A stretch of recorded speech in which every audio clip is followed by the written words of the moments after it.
নাইটমেয়ারিশ purgatory, পেনগালায় extended version. কুয়াশা ছিল ঘন, একটি অভেদ্য আবরণ যা পুরো পৃথিবীকে গ্রাস করে ফেলেছিল। অর্জুন তার মধ্য দিয়ে হোঁচ খেতে খেতে এগিয়ে চলল, তার শ্বাস ছিল অস্থির, হৃৎপিণ্ড বুকের মধ্যে ড্রামের মতো বাজছিল। সে জানত না কিভাবে সে এখানে এসে পড়েছে, এখানে, তা যেখানেই হোক না কেন।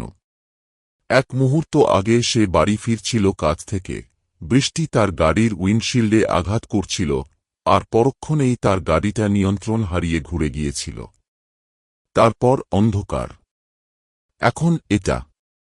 তার পায়ের নিচের মাটি ছিল নরম, প্রায় স্পঞ্জের মতো, ভেজা শ্যাওলা বা পচা মাংসের মতো। বাতাসে পচনের গন্ধ ছিল, একটা মিষ্টি, অসুস্থ গন্ধ যা তার গলায় আটকে যাচ্ছিল। সে সামনে কয়েক ফুটের বেশি দেখতে পাচ্ছিল না, কিন্তু শুনতে পাচ্ছিল নিচু, গভীর গর্জন, পাথরের উপর নখের ঘষটানির শব্দ, আর দূর থেকে আসা কাতরানো কান্না যা যেন সব দিক থেকে আসছিল আবার কোথাও থেকে নয়। অর্জুন এগিয়ে চলল, বেরিয়ে যাওয়ার পথ খুঁজতে মরিয়া। সে চিৎকার করে ডাকল, তার কণ্ঠ কাঁপছিল, হ্যালো। কেউ আছে? কুয়াশা তার কথাগুলো গিলে ফেলল, শুধু নীরবতা রেখে গেল। তারপর কিছু একটা উত্তর দিল, একটা তীক্ষ্ণ, ভেজা হিসিস শব্দ, যেন ফুটো ফুসফুস থেকে বাতাস বেরিয়ে আসছে। সে থমকে দাঁড়াল। কুয়াশা থেকে একটা আকৃতি বেরিয়ে এলো। এটা ছিল মানুষের মতো, কিন্তু সামান্যই। এর চামড়া ঝুলে পড়ছিল, ভেজা ভেজা ভাঁজে, যেন গলানো হয়ে কঙ্কালের উপর টানা হয়েছে।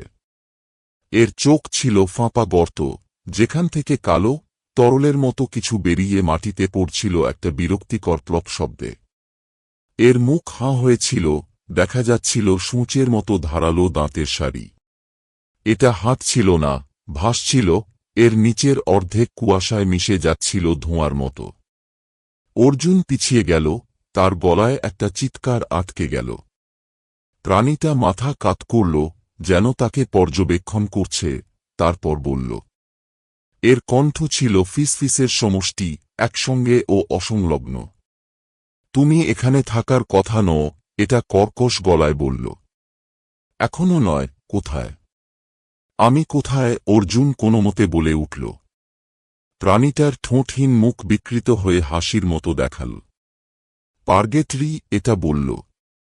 মাঝের জায়গা, অপেক্ষার জায়গা।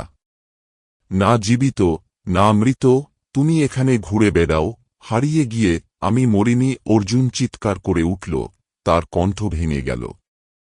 আমি তো গাড়ি চালাচ্ছিলাম। তুমি পূর্ণ নও। প্রাণীটা বাধা দিল। তোমার একটা অংশ অন্য কোথাও আটকে আছে।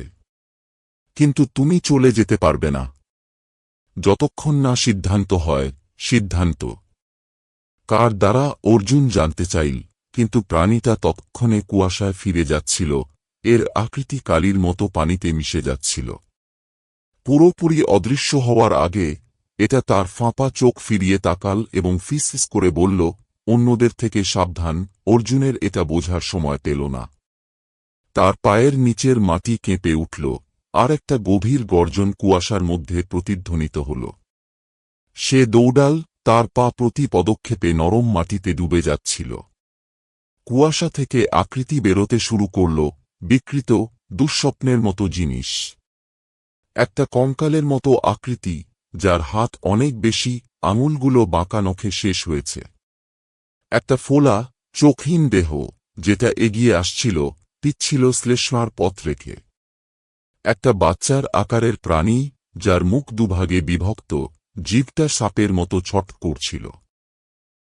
ওরা তাকে সরাসরি তাড়া করল না, কিন্তু অনুসরণ করল, তাদের গতি ধীর আর ইচ্ছাকৃত, যেন তার ভয় উপভোগ করছে।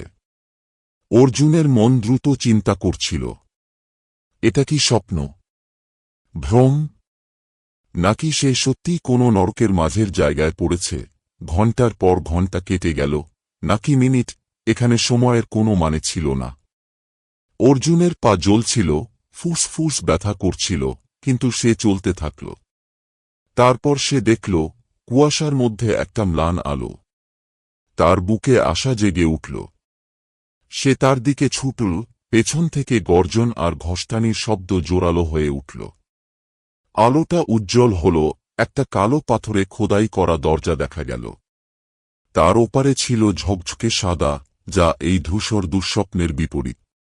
সে দ্বিধা করল না। সে দরজার মধ্যে ঝাঁপ দিল এবং চিৎকার করে উঠল যখন সে পড়তে শুরু করল। মাটি অদৃশ্য হয়ে গেল আর সে অন্ধকারে ছিটকে পড়ল। যখন সে মাটিতে পড়ল, তখন একটা ঝটকায় তার ফুসফুস থেকে শ্বাস বেরিয়ে গেল। সে তার গাড়িতে ফিরে এসেছিল, উল্টে পড়ে, উইন্ডশিল্ড ভাঙা, বৃষ্টি ভেতরে ঢুকছে। দূরে সাইরেনের শব্দ ভেসে আসছিল। অর্জুন হাঁপাতে হাঁপাতে বুক চেপে ধরল। সে বেঁচে গেছে। সে পালিয়েছে।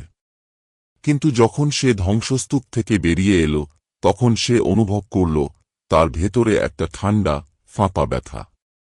কিছু একটা হারিয়ে গেছে। আর তার চোখের কোণে সে শপথ করে বলতে পারে যে সে কুয়াশাটাকে কাছে আসতে দেখল, একটা ঝরঝরে, ফাঁপা চোখের আকৃতি তাকে ছায়া থেকে দেখছে।